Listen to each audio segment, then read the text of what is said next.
Hey folks, thanks for tuning in to Lenderman's Shop. Want to let you know that today I'm outside doing a little mulching, and we haven't had rain here in southeastern Pennsylvania for almost, I think it's been about 35 days, so everything is super dry. But I wanted to tell you that the one thing I noticed is that because things are so dry, I decided to lift my deck up all the way to help keep down a little bit on the dust, and I guess it helped. It's super dusty out right now, and I'm actually wearing a mask as I ride here. But the one thing I noticed that when I have the deck as high up to level 4, as high as it can go, it seems like it mulches better. So maybe I'm the last person to know this and figure this one out, but probably because the deck is up so high, it has more time to mulch leaves on the inside.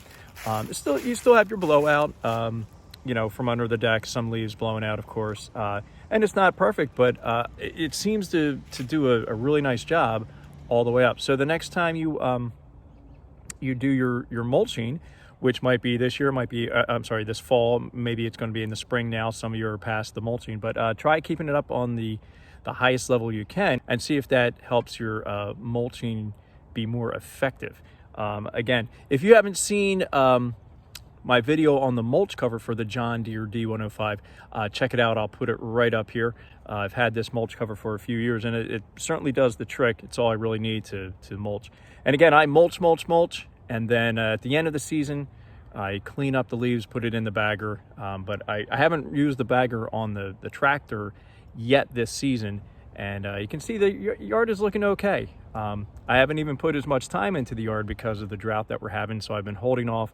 I only do the leaves every 2 weeks or so right now because it's been so dry. We're supposed to get some rain tonight, so I'm hoping that dampens the yard a little bit and might make cleanup a little bit less dusty the next time. All right, take care.